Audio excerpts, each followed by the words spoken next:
everybody? This is Team Unity here, bringing you with a brand new video, and today we're going to be discussing some of the new interesting changes that are appearing in Pokemon Go within the next couple of days, as well as a little bit of information that's actually kind of important.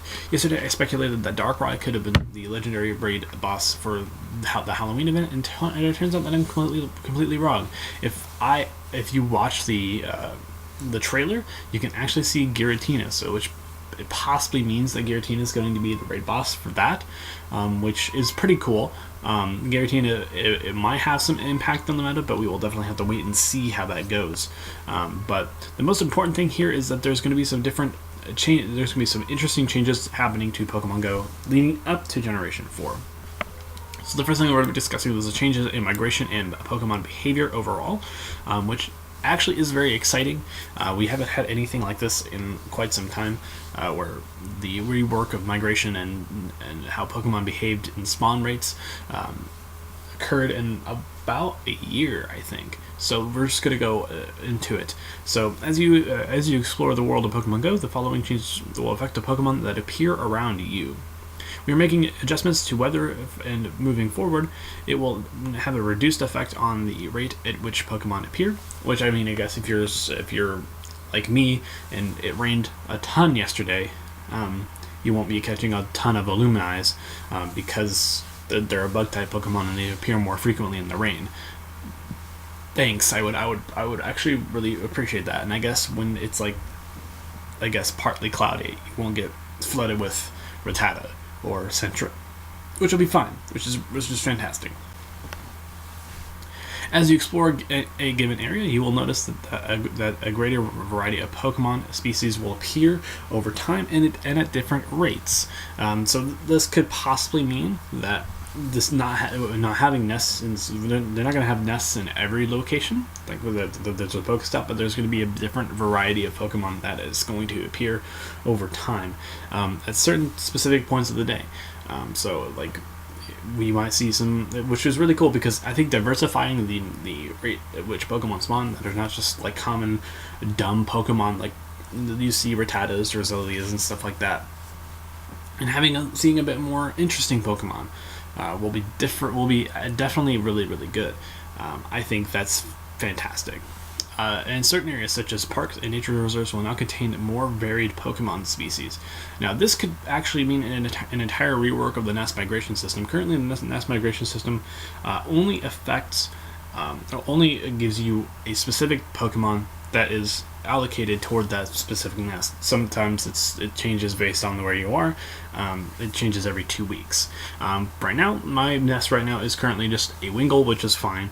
But I guess having more nests or having a more diverse pool for nests would be very good for people who are just trying to catch a bunch of the same Pokemon. Perhaps get some shinies if they're shiny, and perhaps get some decent IV ones just at random chance, or at the very least get enough candy to evolve the ones that they're looking for. So it would be really cool to see like maybe 2 or even 3 Pokemon at any given nest at any given time for however long the nests stay in that area. It's in my opinion very good.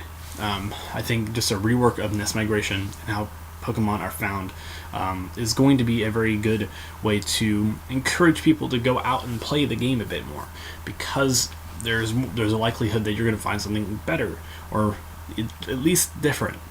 So, and next, we're going to be changing. There's going to be changing the way that Pokemon are battling.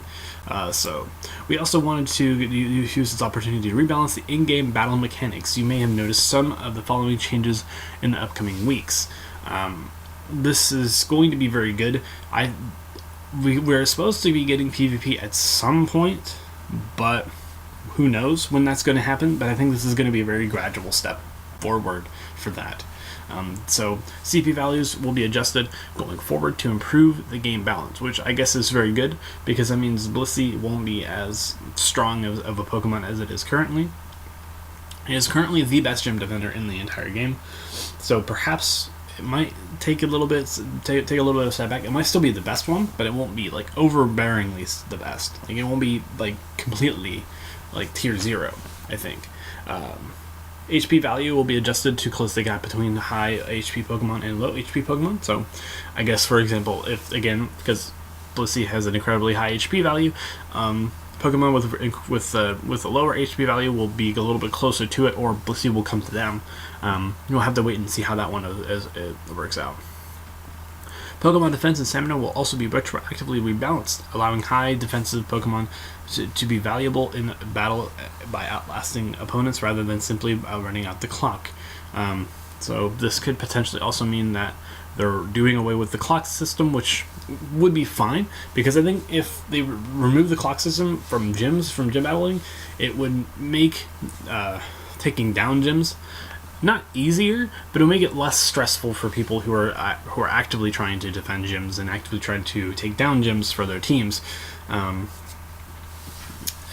not that it really matters to me, because I'm not that much of a gym defender, but it is very good to see this. Also, if this will also help if we get PvP, because that means Blissey's will not be the most best counter to everything in the world. So that's good. Also, if they reduce the defense and total stamina value, that also kind of buffs some additional Pokemon that are just good in attack stats, like Kingler is more attack stat variant of focused, or like Breloom or something like that that's more focused on the attack stat rather than its defense or stamina. And lastly, defense values have also been slightly retroactively reduced for most Pokemon. Changes like these will help narrow the gap between Pokemon with the highest defensive stats and other Pokemon.